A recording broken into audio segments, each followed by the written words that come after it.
Hello, everybody, and welcome to another episode of the JimFear Podcast. Thank you very much for tuning in. I do appreciate you putting up with my bullshit. Okay, so this week has been kind of hellish for a lot of people. Pretty much a bad week all around. Just gonna go ahead and come out and say it. I had to, for starters, I had to re-record the podcast. Because, that is take 2 on Friday. So, last night I tried to record it. I was really, really lackluster. I was very tired, from work. And honestly, I think the hours that I've been pulling between my job and my YouTube channel kind of started to take their toll a little bit. If you know what I mean. Doing 18-hour days or so for about 3 months will start to get to you after a while. Then, I had another problem with the whole Dark Souls thing. I got a new processor for my computer, got it installed, fucker still won't work. So, I tried to, and here's a warning for you guys, when you're buying via Humble Bundle, if you redeem the product on Steam, and quote-unquote play it, they're not going to give you a refund. And because I got the product on Humble Bundle, it doesn't show up in my Steam transactions. So Steam's not going to refund the money, and because I've got about an hour and a half, 2 hours worth of quote-unquote playtime trying to get past the title screen, Humble Bundle's not going to refund my money either. So, yeah, that's how pissed off I got, guys. You can ask Mama Midnight. I was very, very fucking upset there on Wednesday. I put my computer in the shop for pretty much all of Wednesday and found out exactly how fucking sad it is how much of my entertainment and just time when I'm off work that I spend on the computer. Especially with all of my books packed up in boxes and shit. It was really it wasn't difficult to find something to do, but I think I might need to step away from the computer for a little while, but I can't because I have to keep making content for you guys, because this is my second job. Even though I'm not getting paid for it, it is something that I love to do, and I don't want to stint you guys on content just because I can't deal with being disconnected from the internet. But no, I had my Kindle, and I started reading Battlefield Earth again, because I never did finish that book. It's a great novel. I just never finished it. If you don't know, Battlefield Earth is about 14 basquillion pages long, and there's 2 main parts of the book. It starts off, I'll just give you a basic breakdown of the plot. It starts off with the aliens have already taken over Earth. They already own Earth. It's a mining planet for them. They're just after Earth's resources. That's it. And they own the planet. They've basically damn near wiped out humanity. There's just a few pockets of human tribes living out there in the wilderness. Near radiation, near uranium, because uranium is poisonous to the aliens. And one of the aliens catches a human, and this human turns out to be very intelligent, and teaches him how to speak the aliens' language and how to write and read, and keeps giving him little tidbits of information, which this human then uses to mount a resistance against the aliens. And eventually, it's not really that big of a spoil. It's a really, really good book. You should read it anyway. But eventually they drive the aliens off of Earth. I'm not going to tell you how, I'm not going to tell you what specifically happens, but they do get rid of the aliens. And then there's kind of this void where the aliens are, and the first half of the book is the human resistance against the aliens, and it's amazing. It's great. I've read it twice. The second half of the book is where I always get hung up, and it's politics. It's intergalactic politics, because now there's this resource-rich planet. We have gold, which is why everybody wants Earth. And then all of these different aliens start coming here to kind of take over where the original aliens left off. And the humans have to pretend like they're big bad shit to basically keep their planet.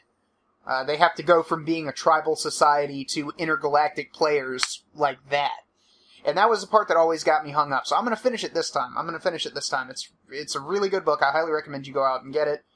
Either paperback or Kindle. It's on Kindle. That's how I'm reading it. But it's a really amazing book. If it was in public domain, I'd do a fucking audiobook of it. But I can't because it's fucking written in 1980 or something. And it's not going to be in public domain until probably after I'm dead. Like, there's so many books out there that I want to do audiobooks of, but I'm not going to be able to because they're not going to be in public domain until I die.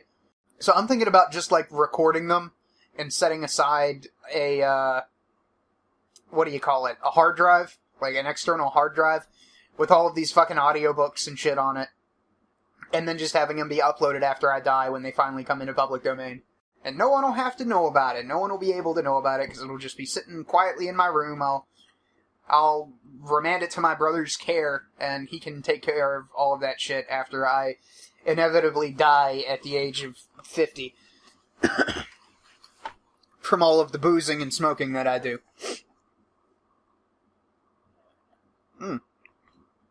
Speaking of. But, yeah, so there's that. And Dark Souls 3 still won't work, and I can't get a refund. And I'm very, very salty about that. Still very salty about that. But, apart from that, we had the, what was it, Tuesday? I want to say Tuesday was the Republican, primary, it was New York's primaries. They did both of them. And this has kind of proven to me that New York is a shit place full of shit people. 'Cause guess who won by fucking landslides in New York? Donald Trump and Hillary Clinton. And Hillary Clinton got, like, more than double the amount of votes that Donald Trump got. So if that doesn't tell you who's gonna win, because, I mean, let's face it, let's be honest here. Donald Trump is a fucking liberal. He's a Democrat. We have footage of him talking about how he supports, like, partial birth abortions and all of this other stuff. Donald Trump is, I have this conspiracy theory that I haven't broached to anyone yet, because I don't really think it's necessarily true, but you could kind of make this case that Donald Trump is actually a Clinton plant in the Republican Party to divide it. Because for the longest time in the primaries, he's been, like, a caricature of all of the things that are basically wrong with the Republicans. And he's been getting a lot of support based on his flaunting, or his disregard of political correctness. And he and Hillary are good friends. They went to each other's weddings and their children's weddings, and Donald Trump has donated money to Hillary, when she was campaigning and, before this election. And stuff like that. So you could make the case that Donald Trump is a plant in the Republican Party by Hillary to secure her the nomination. I don't think that's necessarily the case, but there is an argument to be made there, I think. But we'll never know, so it might as well not be true. But yeah, no, so Donald Trump won, like, a landslide. He got,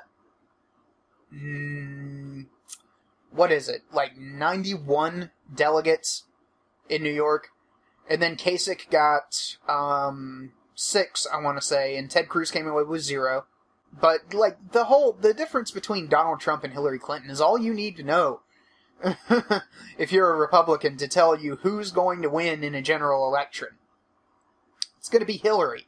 Hillary's going to outclass Donald Trump, like, by miles. And like Ben Shapiro said, it's ridiculous because she is an eminently beatable candidate. She's saying some of the dumbest shit that nobody in their right fucking mind would go along with. And yes, if you're a Hillary supporter, I'm calling you stupid. I'm calling you stupid. Like, her policies are just off the fucking wall, out batshit crazy, direct mail from Loonbag Town. And she's a fucking criminal. She's a criminal. She's a goddamn criminal. There's the Benghazi scandal, there's the email servers, there's the shit that she pulled back when she was an attorney. The fucking intimidation against Bill Clinton's alleged rape victims and sexual, what would you call it? Aggression? No, it's... I don't remember what the exact term is, but sexual assault. That's it. Yeah, his alleged sexual assault and rape victims, and she's, like, apparently personally intimidated these people. But, yeah, no, Hillary Clinton is a fucking scumbag, and if you vote for her, you're fucking dumb. You are dumb. I feel the same way about Trump voters, honestly. Like, Trump is a fucking scumbag. He's everything wrong with everything. He's been lying to people since this election started. And if you get taken in by that, then you need to seriously reevaluate your mental space, man. But, not that I agree with Cruz on everything. This is another thing that's been bothering me about this election cycle, is that there's a lot of hero worship going on. There's a lot of, as Ben Shapiro calls it, great leader, talk. And Donald Trump is the great leader for somebody, and Bernie Sanders is a great leader figure, and Hillary Clinton is a great leader figure. And it even happens in Cruz's camp, too. And that kind of upsets me, because there's a lot about Cruz that I don't like. For example, his stance on gay marriage, just to take a thing out of the air that I know for a fact I fucking disagree with him on. And the thing is, though, is that he's right, so far as the constitutionality goes.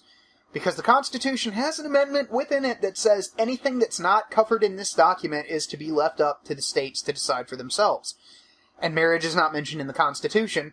Therefore, his stance of marriage should be left up to the states is constitutional. Now, that doesn't mean I agree with that. I think that the government should be out of marriage entirely. The government should not be involved in people's marriages. I don't think there should be tax benefits or penalties for being married. But there's a lot of problems with Cruz's stance. For example, there was a case a few years back where a couple of guys who were gay married in one of the states that did it before the Supreme Court case came down, because they're hipsters like that and they just had to fucking do it before it was cool. And they were gay married in this state, and they went to Florida, and a car accident happened. They got involved in a car accident. And one of the guys was unconscious. He was basically in a coma. He wasn't able to give consent for them to operate on him and save his life. And they wouldn't recognize the authority that his husband had to tell them to go ahead, do it. And they couldn't get in touch with any of the rest of his family, and the guy wound up dying because of that. So that's a problem that can and has come up. It will come up again, I promise you.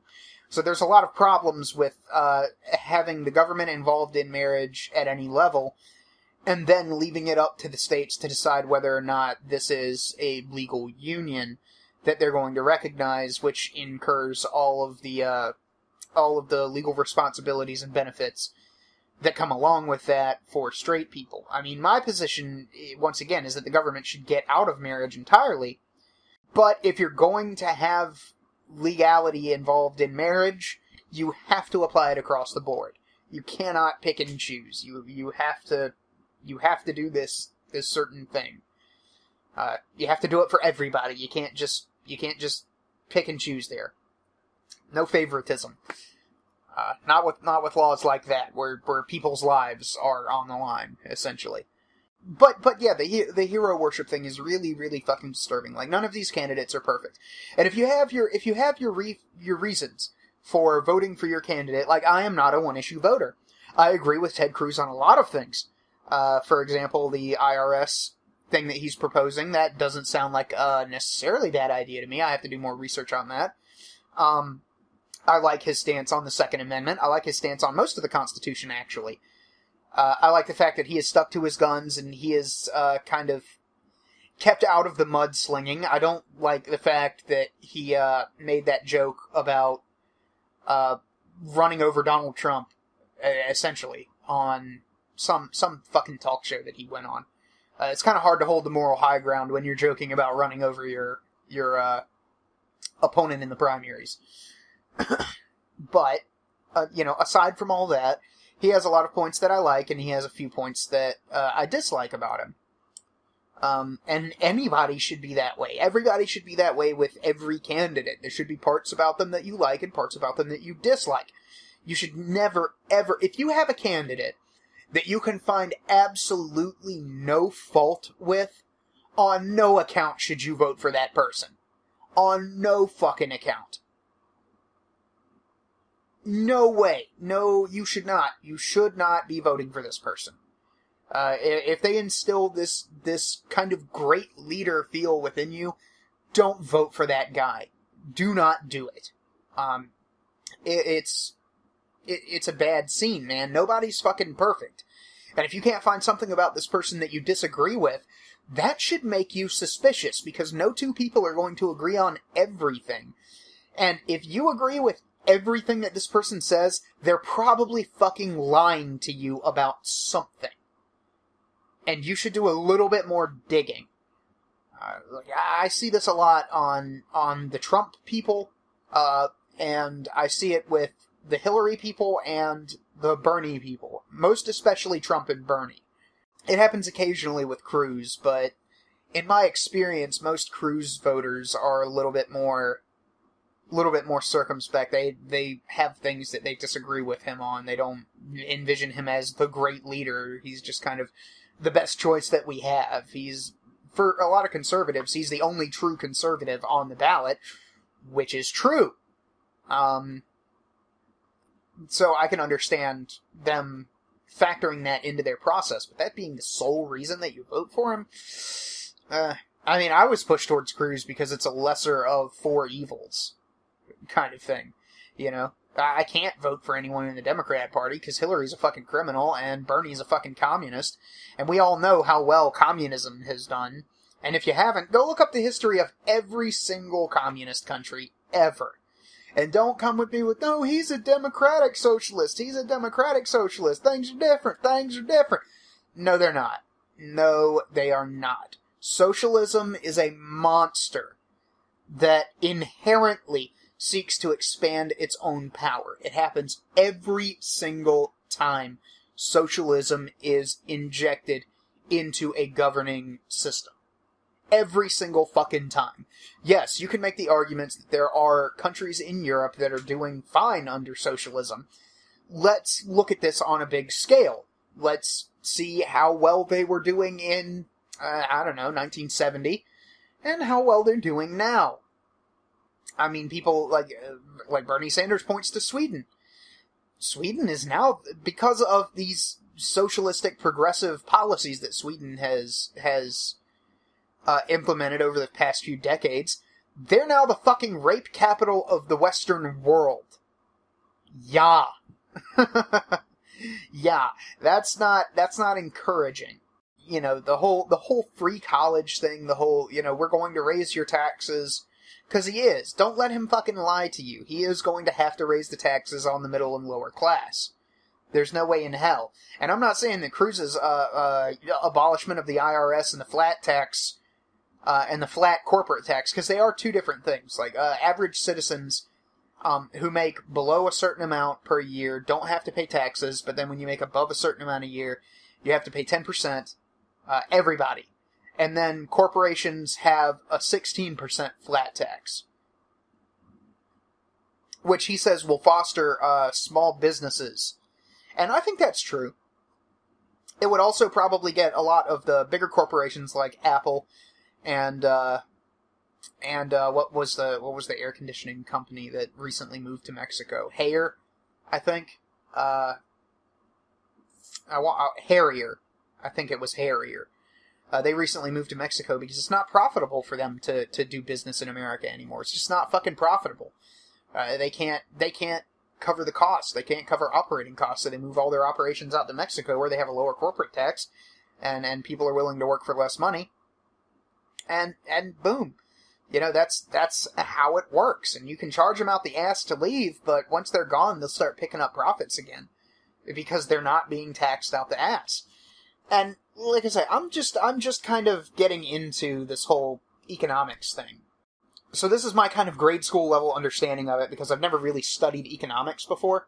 But the way it has been explained to me, this is what's happening. I do have a book by Milton Friedman that I've been meaning to read, but that's one of those ones that you have to set aside time for, and you have to sit down and digest that book, because he gets into a lot of shit that's very complex, and you have to make connections between everything in that book, because no chapter of that book, no single sentence is an island. Everything is interconnected, and you kind of have to step back and see the forest rather than the trees. And it's not that easy to do. But yeah, so what this means is that Hillary is going to win the primary. There's no way in hell that Bernie is going to be able to catch up with her. Even if the Democratic Party wasn't the undemocratic party. Because the Republican Party, the way the Republican Party works is every state has a different way of doing it. Some of them have caucuses, some of them have primaries, some of them have combinations, mixed bags. But all of the states have different ways to assign their delegates, and they all assign their delegates kind of based on votes and kind of what the delegates want to do. But the delegates are ultimately bound to the people. If you get a certain percentage of the popular vote in Republican states, most Republican states, then you're going to get a certain percentage of the delegates. And some of them are winner-take-all. Like, my state is winner-take-all. So, Trump came through and he won I think it was the plurality of the popular vote, which means he got, 37%. There were, 5 other people in the game. They all got varying amounts. And Trump got the most. So, he took all of the delegates from my state. All of them, because it was winner-take-all. Then there are some that do proportional. So the Republican Party is actually a lot more democratic than the Democrat Party, because the Democrat Party has things called superdelegates, which are unbound, and are basically, the way I understand it, is that they are basically the party's method of ensuring that the people vote properly. And if the people don't vote properly, if the people get behind somebody like, say, Bernie Sanders, the superdelegates can come in and say, okay, yeah, well, everybody who voted for Bernie Sanders, you're wrong. Hillary is the candidate that we're going with. And that's that. And you can take it up, next time you guys get control of the Democratic Party, you can try to change the process. But for now, Hillary is the presidential candidate for the Democrats. And the people don't really get a say. So really, Trump should take all of that populist bullshit over to the Democrats, because they're the ones that fucking need it. So yeah, Bernie Sanders doesn't have a fucking chance. I know a lot of you guys like Bernie Sanders, and that's fine. You can like whoever you want. But there comes a point where you have to dig into how the political process is run and find out who actually has a chance and who doesn't. And dig into each of these candidates and find out who you're comfortable supporting and pick a person who meets both of those things. That's one of the reasons that I support Cruz. I'm comfortable supporting him. I agree with a lot of his positions. And he actually has a shot at winning. He's right on Donald Trump's heels. So it's very possible that Ted Cruz there's no way in hell either of them are going to get to 1237. And Donald Trump says that this is an arbitrary number. It's not arbitrary. That's the majority of the delegates for the Republican Party. The majority. You have to get to 1237 to get the majority, and if you don't have a majority, you're not the fucking nominee, and we go to a convention. A contested convention, and then there is another vote. And if they still can't decide, if no one still gets a majority, then they have another vote.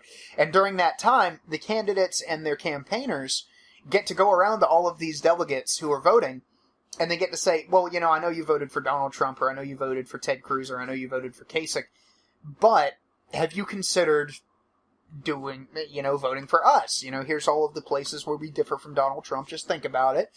And if you can convince a majority of the delegates at 1237 to come over to your side, you are the nominee. So Donald Trump is not getting shit stolen from him. Not a goddamn thing. This is the way the system works. Maybe it's a flawed system, but that's the way it works, and he fucking knew, going in, all of the rules, and if he didn't, he's even more incompetent than he has led everybody to believe so far, except for his rabid, stupid fans, and his rabid fans who are people like Milo, who are just agents of chaos, and they want to see the most chaotic thing happen possible, and Trump is a good road to chaos for these people. So the political thing is fucked. It's just all, like, the Republicans basically have to wait until the convention happens, and then hope that Cruz gets it. And the Democrats, you guys kind of just have to settle for Hillary or switch parties. Which I'm not even sure you can do in the middle of a primary. But anyway, yeah, so the political shit happened. We're all basically fucked. That's how that goes. Then fucking Prince died. Prince fucking died. Prince! He was 57! He was only like 20 years older than me! Not even! Not even. He was like 19 years older than me. And he fucking died at his house. I cannot fucking believe it. And I'm not gonna be one of those people who, I loved his music for years! My introduction to Prince, right, was a class on American popular music history that I took in college because I needed a fucking elective, and that was the only one that looked interesting. And I already knew most of the shit that was going on in that class, because I had, like, once I get into a music genre, I kind of, like, destroy it from the inside. I just break it down and I absorb it, and then, you know, just kind of have this knowledge sitting around in my head in case anybody wants to fucking test me. So I knew a lot of the heavy metal stuff, I knew a lot of the rock and roll stuff, but I didn't know much about Prince. And then the song, because they got like each artist got like one song that was one of their big hits and everything like that. And Prince's wasn't like Billie Jean, it wasn't Raspberry Beret, it was fucking When Doves Cry, which isn't a bad song. It's a very, I mean, Prince never wrote a bad song, but like listening to it at the time, I was just like, this is okay. It's not really my scene. It's not really all that good. So I was never very, very much of a big Prince fan. But at the same time, I could look at the things that Prince had done and say, that's an icon. That's somebody who deserves, like, Rock and Roll Hall of Fame status. That's somebody who deserves all of the fans that they have. They deserve all of the accomplishments that they've gotten. He was a fucking genius. It's not my kind of music, but he deserves the esteem that is lauded upon him. And then later on down the line, my best friend's dad, oddly enough, lent me a Warren Zevon Best Of CD. And if you don't know who Warren Zevon is, I don't blame you, but you need to go look it up. He was the guy who wrote Werewolves of London. You know, Werewolves of London. You know the fucking song. Go look it up on YouTube after the podcast. Trust me. Actually, you know what? I'll put a motherfucking link down in the description. Hang on, let me make a note to do that, because if I don't make a fucking note, and my phone's off, so I gotta open up a Word document. If I don't make a note, I'm gonna fucking forget. So just give me a second here, and I'll get the old Word document open. Link to Werewolves of London. Okay. Yeah, so if you don't know who Warren Zevon is, go look up Werewolves of London, go look up Roland the Headless Thompson Gunner. But he had a side band. It was kind of his garage band project called Hindu Love Gods. And they were great. But they did a cover of Raspberry Beret, like a rock garage band cover of Raspberry Beret by Prince. And I was really into that song. I fucking love Hindu Love Gods' version of that song. And the Prince version is really fucking good, too. Not as good, but I prefer that dirty kind of grungy garage band sound to Prince's really polished stuff. But, yeah, Prince is a fucking icon, man, and it's hard to believe that he's gone. Like, we've lost everybody in 2016. We lost, like, who did we lose? We lost fucking Leonard Nimoy this year. Fucking Prince. Who's gonna die next? What's his name? Guy who played Saruman? Christopher Lee, he died, I think. I'm pretty sure. I hope I'm not imagining people's deaths. Let me just...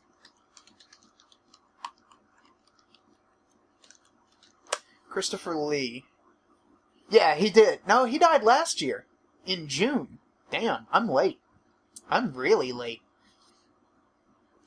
But, yeah, God, we've lost so many people. And then I found out that China died. The fucking wrestler. China. Really, oh God, she was beautiful, man. I used to watch her back on, what was it? Was it WWF? Way back in the day. I don't think she was on WCW. She might have done, like, a guest spot. But, yeah, man, like, China died. She was a big influence out there, proving that women could do just as well as men. She was a great wrestler. Always put on a good show. It's just been a fucking crummy week all around. I don't know what the fuck happened. Can we just, like, hit the reset button? I would say, can we just hit the reset button on 2016 as a whole? But I got a job this year, and I kind of like having a job. You know, stable employment is kind of nice. Even if I do have to fucking commute. And I got this new drive for the YouTube channel, and that's going real well. I'm at about 3 months of pumping 3 videos out a week. And it feels great. So I'm not willing to hit the reset button on the whole year. I kind of like where I'm at right now. Or where I'm going, rather. Where I'm at kind of sucks. But where I'm going is a good place. But yeah, just 2016 has been fucking rough. It has been a rough year. And it's probably going to get worse before it gets better. It's just... It's fucking sad, man. It's fucking sad. I do have one funny thing for you, in case you haven't been paying attention to the news headlines. And I'm gonna actually dig this up. You know what? I'm gonna do it right fucking now. I'm gonna do it right now so that I don't forget. Because this was just too funny, and I want to put this clip into the podcast. Yeah, here we go. CNN. This is... Shit, I don't have my fucking headphones in. Hang on. I'm going to make sure that this is the right one, because I don't want to link you guys the wrong one. I'm going to put the clip in the podcast, so you'll get exactly what I'm talking about, and you're not going to be all fucked up. But we're going to... I'm just going to... Give me a second. I'm just going to make sure that this is the right clip right here. Yeah, this is the right one. Okay, there'll be a link to the full clip in the description. It's about a minute long, from CNN's YouTube channel. But just listen. I'm gonna put it in right here. Just listen to what Donald Trump says and see if you can catch the flub. I think what I want to do is I want to talk just for a second. I wrote this out, and it's very close to my heart because I was down there, and I watch our police and our firemen down on 7-Eleven, down at the World Trade Center right after it came down. Did you catch it? Did you catch it?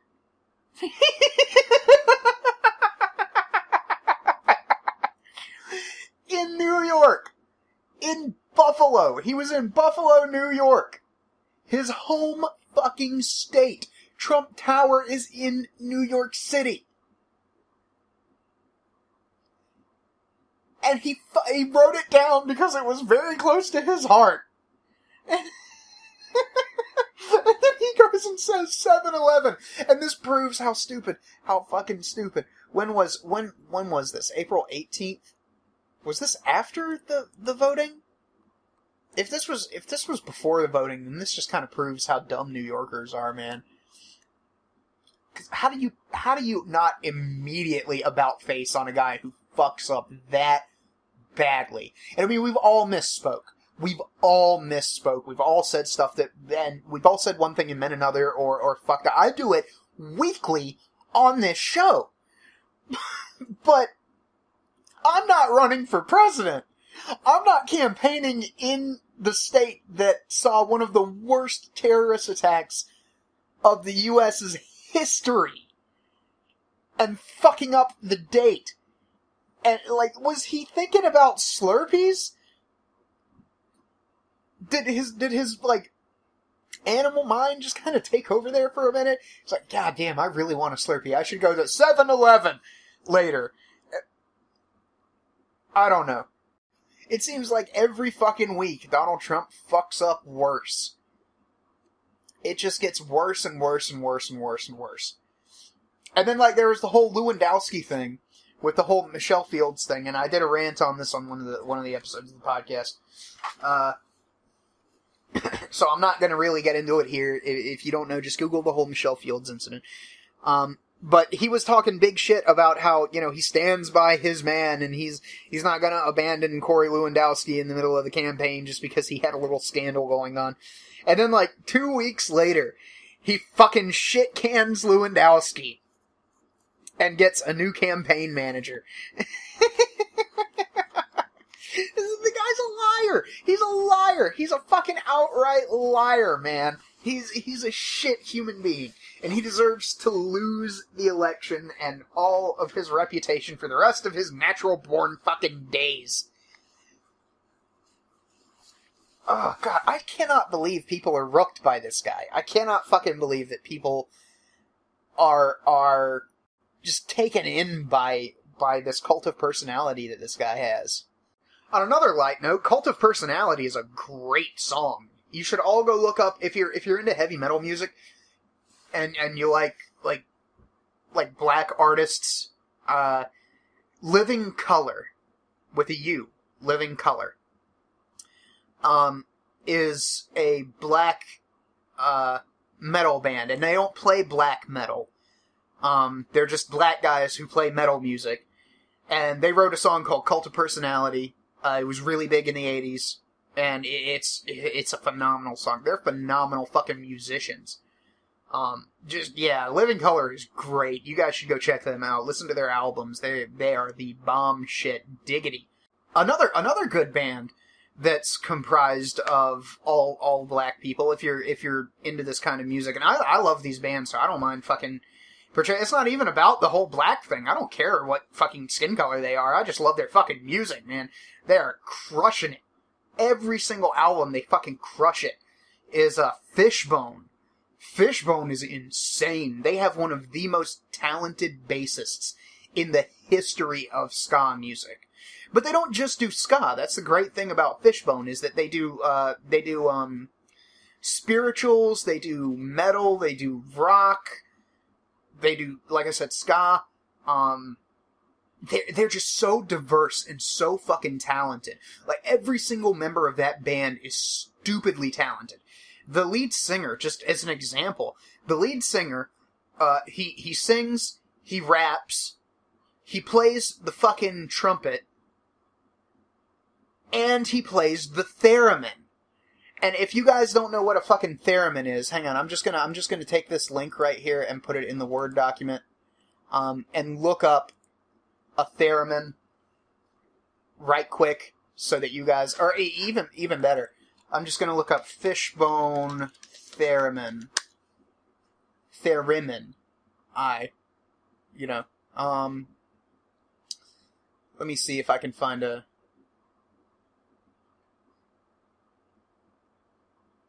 Dr. Mad Vibe. That's his name. Yeah, wait, where'd I put my fucking headphones at? Let me see if this is a good one. But the theremin is an insane instrument. It's fucking nuts. I'll look up a thing after I... Yeah, the guy looks like he's a fucking wizard while he's playing it.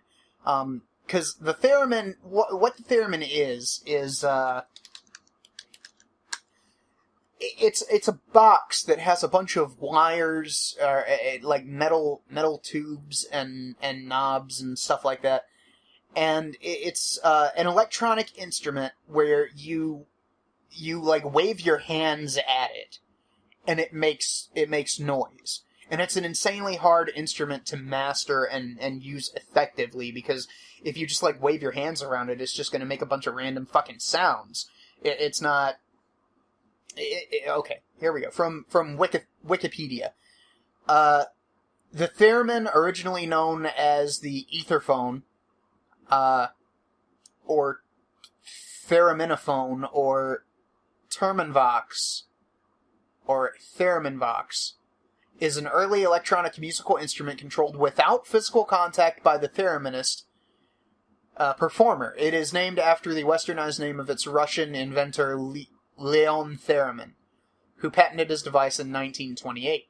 The instrument's controlling section usually consists of two metal antennae that sense the relative position of the thereminist's hands and control oscillators for frequency with one hand and amplitude or volume with the other. The electric signals from the theremin are amplified and sent to a loudspeaker. So yeah, you just kind of wave your hands at this thing, and it makes music, and it's really, really hard to get good sound out of a theremin. Like, you have to train with this for a long fucking time to be able to use it effectively as a musical instrument. And he just gets up on stage, and he's just, like, waving his hands and adjusting dials and singing and playing trumpet at the same time. It's, like, oh god, it's just insane. The guitarist from Fishbone is out of this world. He is right up there with, like, pick your guitar god. He's right up there with him. He's, like I said, the bassist is one of the best guys who ever picked up the instrument. The drummer is phenomenal. I love this guy. I wish I could drum half as well as this dude does. For those of you who don't know, I'm a drummer. So I have a real serious admiration for good drummers who know when to back off, who know when to come down hard, who know when to add in a fill and when to stay silent and when to go along with the beat and when to venture out into the weeds. And drumming isn't as simple as a lot of people. I make the joke that originally I heard this in Fim Flam Philosophy's playthrough of, I want to say Soul Reaver 2, but it might have been Pony Fantasy, which are great videos. But he makes the joke that he's only a drummer, he doesn't play music, he just stands next to music and hits things with sticks. And that's true for a lot of drummers. It was true for me for the longest time. But if you study drumming and you get into drumming as a craft, then there's a lot more complexity to it than people give it credit for. And the guy from Fishbone understands that so very, very well. And the music shows. It really does show. So yeah, if you're looking for a couple of really good bands to listen to that you might not have heard before, check out Fishbone and Living Colour. Also, look up Warren Zevon. Because Warren Zevon is one of those guys who, like, not a lot of people really know who he is. Like, everybody knows Werewolves of London. Everybody's heard that song. But nobody really knows Warren Zevon. Warren Zevon is one of those musicians that musicians listen to, but not a lot of like, regular workaday people really listen to. And it's not like it's some special achievement to listen to Warren Zevon's music or anything like that. But he's just not really that popular. And, like, his one song that got really fucking popular was Werewolves of London, and he wound up hating that fucking song because he has so many better ones out there. And I get the same thing with a lot of bands, man. Like, Modest Mouse is really good. Is really, really fucking good. Good Time for A Good Time for People Who Like Bad Times. I think that was the name of the album. Now I'm gonna have to fucking look this up too. Modest. No, that's not how you spell modest, dude. Discography. Let's see if we can get a good one. Okay, yeah, here we go. Good News for People Who Love Bad News. That's the name of the album. That was the one that Float On came off of. But the rest of their stuff is fucking amazing. Like, The Lonesome Crowded West is one of the best albums I've ever heard. The Moon in Antarctica is, like, these guys never released a bad album. Never. Not once. They never wrote a bad song. The only song by them I don't really like, I mean, I enjoy it, but it's, like, one of those where if I don't really want to listen to it, I'll skip it, is Cowboy Dan. And that's just, that one has got so much fucking rage in it. Excuse me, I need to readjust. Like, there's so much anger in that fucking song. And it's not a bad song because of that. It's just, it's not like heavy metal anger. It's like, no, I'm pissed because I had a shitty fucking life, and fuck you, I'll slit your fucking throat if you even try to look at me and say a nice thing kind of anger. It's not that played up anger for clicks or for hits or trying to capitalize on it. Like, that guy was legitimately fucking angry when he wrote a lot of his music. Which makes sense. I mean, Isaac Brock basically lived in a fucking tool shed for the longest time. But, yeah, Modest Mouse is another great band. I'm just gonna go ahead and talk about music until I run out the fucking time on this podcast, because I love talking about music. I could talk your ear off about music, and I'm going to. So settle back. So Slayer came out with a new album, and I was really depressed for, like, 2 weeks there for a while, because Jeff Hanneman died, man. And I know that this is old news, but, I'm gonna look up exactly when... No, I don't want to buy a theremin. Well, I mean, I do want to buy a theremin just to kind of dick around with it, but, I mean, oh god, those are expensive. Like, the cheapest one is $160 on Reverb.com. Jesus Christ. But yeah, Jeff Hanneman. 2013. Yeah, he died in 2013. Fucking 3 years ago? It can't have been that long. Holy shit. Oh my god. Like, he was with them from the beginning, man. He was the guy. He was the fucking guitarist for Slayer. He was the other guitarist.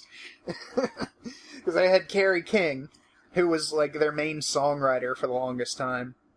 And Jeff Hanneman was well, they both did rhythm and lead.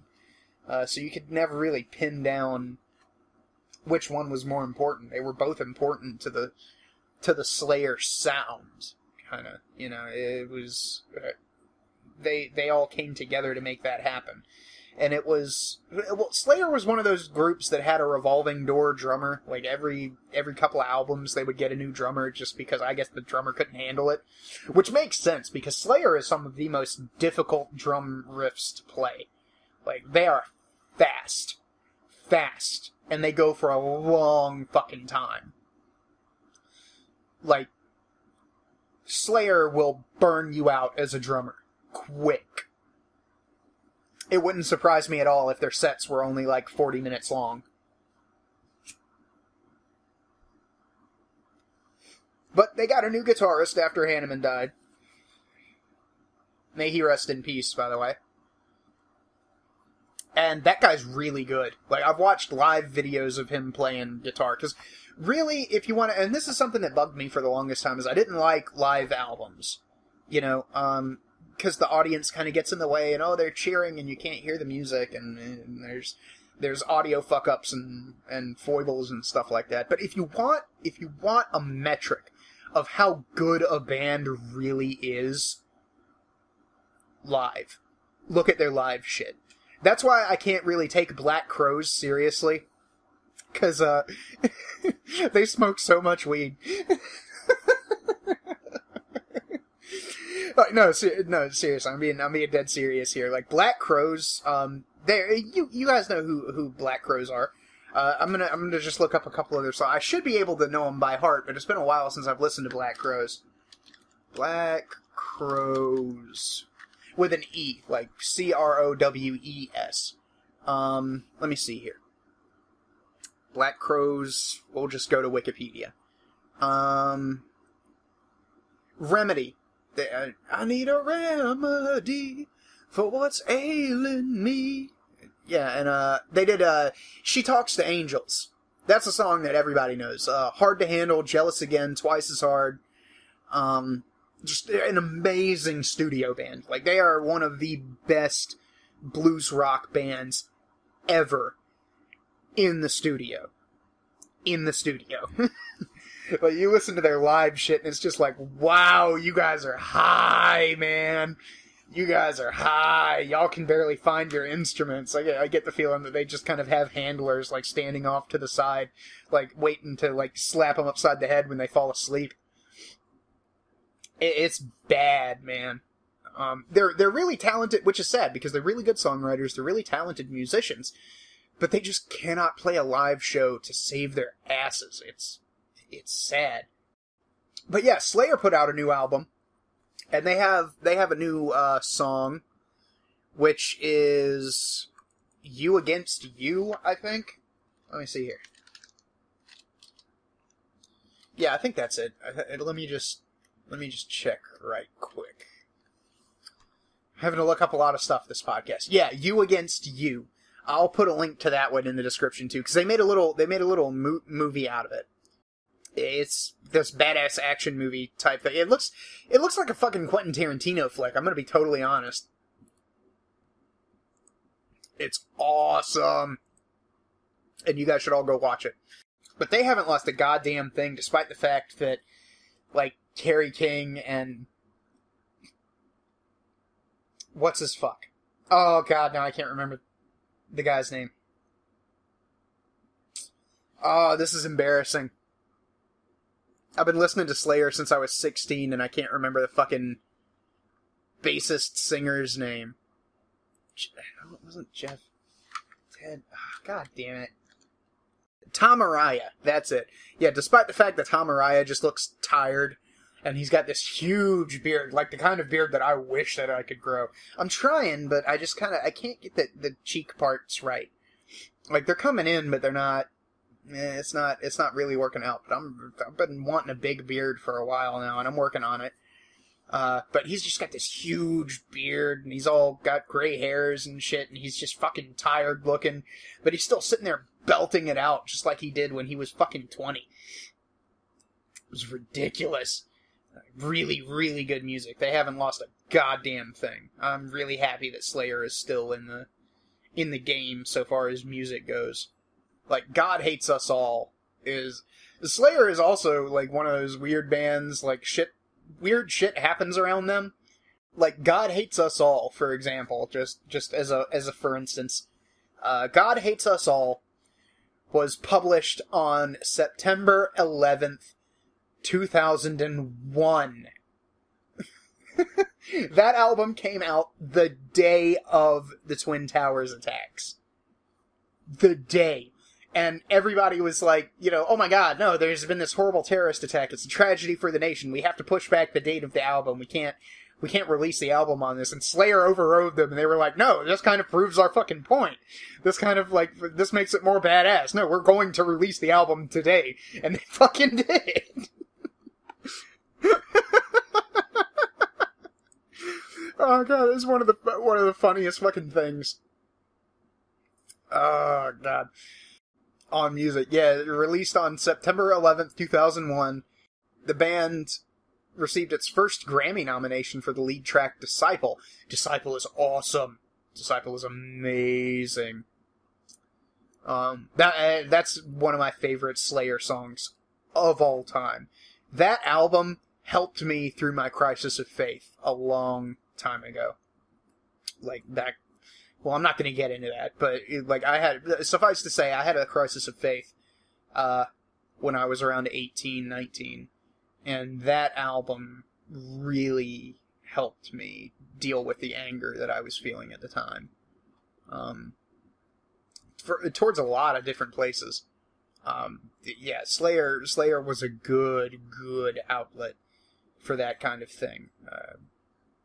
It felt like I wasn't the only one who was angry, that I had good reasons to be angry. They kind of validated my feelings.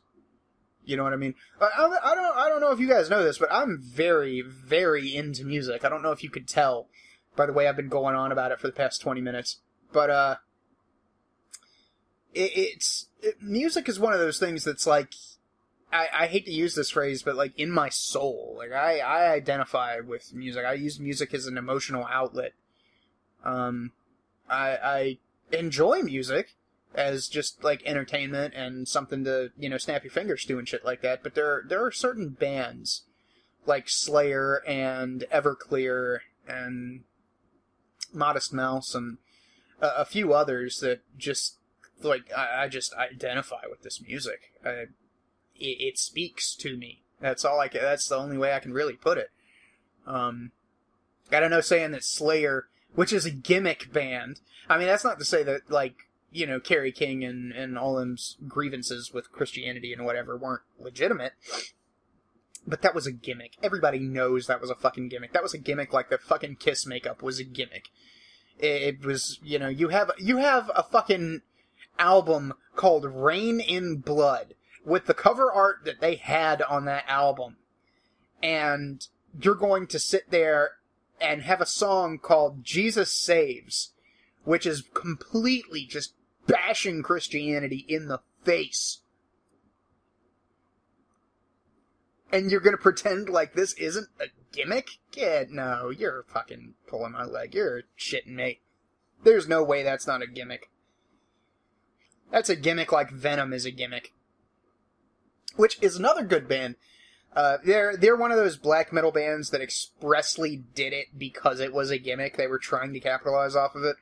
But they're not actually bad songwriters. They're not actually bad musicians. And the whole persona thing. Like, Venom was very influential on bands like Metallica and Slayer and Megadeth and just a lot of thrash metal from the 80s is influenced by Venom. And their influence really does run deep in that genre. So, as hokey as they are, Venom isn't actually a bad band, and they've got a few good albums out there.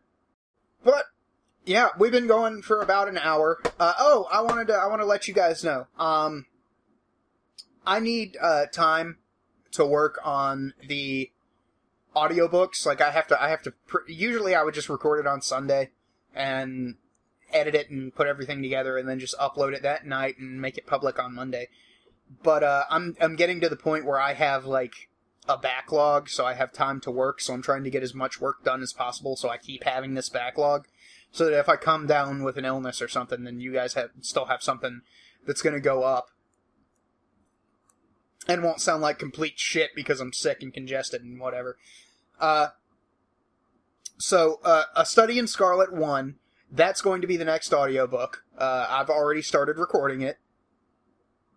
I'm enjoying it so far. It's going to be very interesting. I'm having to come up with voices for Sherlock and Watson and everything like that, but it's not a bad book. I really enjoyed it. I have read it before a long time ago. But it's good to get away from the like science fiction stuff and get into like mystery and detective thriller and the original detective thriller novel. So that's what's going to happen with that. Just because I can't really afford to let the voting go on until the end of the Time Machine. Which, don't forget, Monday, new chapter. And the epilogue to the Time Machine is short, but I am making it its own video, just to give myself some more breathing room. Because I do want to make sure that this is good, and I might have to go and re-record this part that I have recorded already. After that, I'm planning on doing the Book of Five Rings by Miyamoto Musashi. Because that's another book that is one of those, like, Wisdom of the Ancients kind of thing. And it really did help me a lot. Not necessarily with the whole crisis of faith thing that I was bringing up earlier. I'm not going to get into that. But it kind of helped me master myself. And I think that a lot of people could benefit from the things that Musashi teaches in that book. So I'm going to be doing an audiobook of that next, after A Study in Scarlet. And A Study in Scarlet is long. That's going to be like 14 weeks right there, because it's got 2 parts, and they're both 7 chapters long. But that's going to be fun. And then, like, the narrations will continue apace. Still waiting to hear back from a couple of authors. But I've got a backlog of a whole bunch of shit that I wanted to do.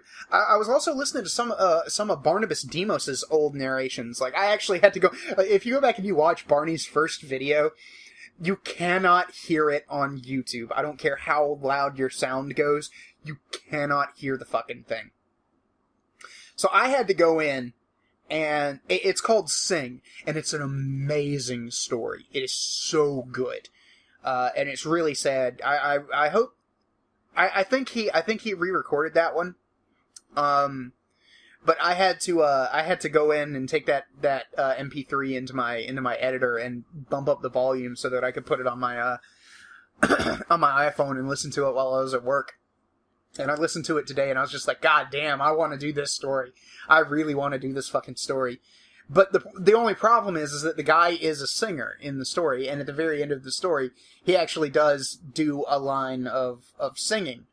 And I can't sing like Barney. Barney's just good.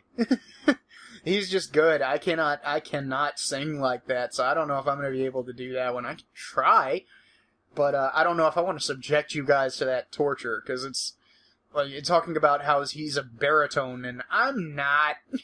I don't know if you guys have been paying attention. I don't even know what kind of singer I am, honestly. But, mostly I stick to, like, rock stuff when I try to sing, or sing in the car and shit like that. I stick to rock music, because I can't hit high highs. I have trouble hitting low lows, and making it sound decent. So, I don't know. I can try. I can try and sing, but it's not going to come off as well as Barney's. So I don't know. I might work around that. I might actually see if I could go to Barney and ask him if he'd be willing to sing it. And then I'll just do the narration and just cut that little bit with him singing in the, in at the end. But, we'll see what happens. But Barney is an amazing writer, and I really want to do a bunch of his stories. Like, I Still Love You is really good. That's not as good as it gets.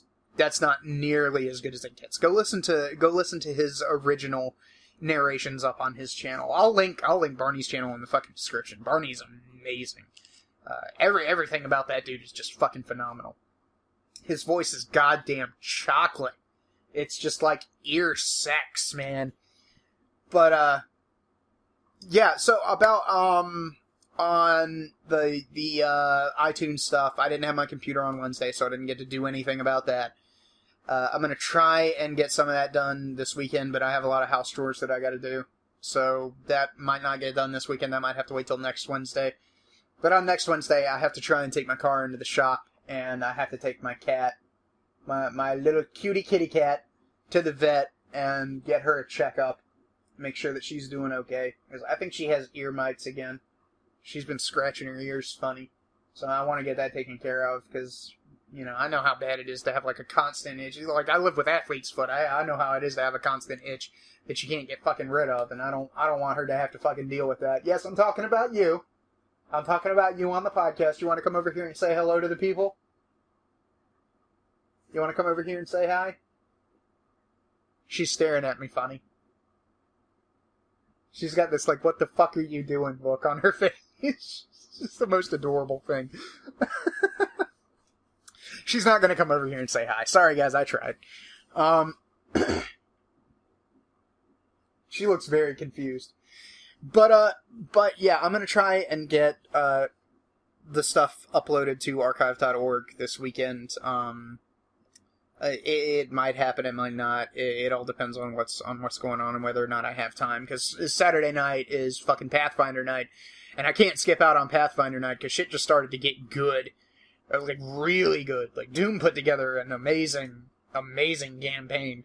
Like, I halfway want to fucking stream this shit, but our fucking, it goes on almost as long as the damn YouTube kind of, Google Hangout thing will let you go. Like, you have an 8-hour hard limit on Google Hangouts. And we go from about, I don't know, 9 o'clock my time, EST, to about 3 or 4 in the morning. Which really sucks for some of the people involved in this campaign, because they live in Europe. But we'll have to see how the iTunes thing goes. I'm going to try and get it uploaded this weekend. We'll see. But hopefully by the next episode of the podcast, we will be on iTunes. And if you guys would go, once I get it set up, if you guys would go and follow and leave reviews and I guess thumbs up or however the fuck the iTunes thing works, I would really appreciate it. And recommend to your friends if you enjoy what I do, if you enjoy the audiobooks, if you enjoy the narrations and the audio dramas that I put together, that I have so much fun putting together. It's just, oh god. I never thought this would be my passion, guys. Let this be a lesson to you. Let this be a fucking lesson to you. I did not find out that this was something that I wanted to do for part of my living. And if I had my way, it would be my living. That would be all I would do. It would be sit here and just find stories, record them, put together soundscapes and sound effects and good music, and just do that for my bread and butter. That would be awesome. That would be the dream right there. I never thought that I would be doing this. Like, for the longest time, like, when I was young, I thought I was going to be a paleontologist. When I was in college, I thought I was going to be a religious sociologist. Then I started doing this while I was in college, and I didn't take it all that seriously because I had college. But now I have a bunch of free time, and I don't have to work on my off time. I don't have to study or do anything like that. And this is just so much fun. You never know what you're going to love doing until you go out and fucking try it. So let that be a lesson to you. Another lesson from old Uncle Jimbo. You never know what your passion is going to be until you go out and try what you think is going to make you happy. And this right here, doing this with you guys every week and putting together these narrations and doing these audiobooks makes me very, very happy. It is a good reason to wake up in the morning. And I need something to do with my fucking time. I'm not going to get married. I'm not going to have kids. So I got to have something to fill the time with. And this is as good a fucking thing as any. And it actually makes me happy to do it. So fuck it. This is what we're doing. But yeah, I'm going to try and get the shit up on iTunes. I'm going to try and get the Time Machine up on Bandcamp. So you guys can just get lossless. I'm going to put it up in Wave. I gotta go back in and edit everything, because the way that I do it on YouTube, it's like a serial thing, you know what I mean? And it has to have the whole introduction and, you know, the music and the, you know, what have you, just to kind of like keep everybody up to pace with what's going on, and just start it out, because you don't want to start the video up and just have no introduction and just throw people into shit. But on the audiobook, the actual audiobook that you will be able to go to Bandcamp and download, it'll just go like chapter 1, chapter 2, chapter 3, chapter 4, no intro music, no, you know, The Time Machine by H.G. Wells kind of thing. None of that. It'll just go straight read through, basically. It'll still have the what do you call it? The record static thing. Just because there's problems that the static covers up, like it covers up mouth noises, and it covers up things in the audio. I kind of use it to my advantage. But it's still good shit, I think. And that's going to be going up on Bandcamp soon. I'm going to try and get the rest of my narrations up on Bandcamp too. It's so much fucking work, and I'm just one guy. I'm just a one-man show doing this for the love of it. So I hope you guys enjoy what I'm doing, and I hope that you guys will tell your friends. if you would not mind. Share it on the social media. Some of you probably have way greater reach than I do. And visit the blog spot. There's not really a whole lot going on there, but I don't know. I'm thinking about doing a fucking response video to a thing, because I was listening to Ragening on Honey Badger Radio today, and they did this like video about nice guys, and I really, really want to rip into this, like really badly want to rip into this.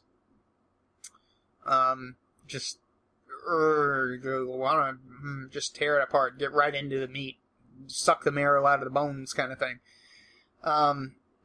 But we'll have to see how that goes. I want to do it, but I've got so much other fucking work to do. We'll have to see.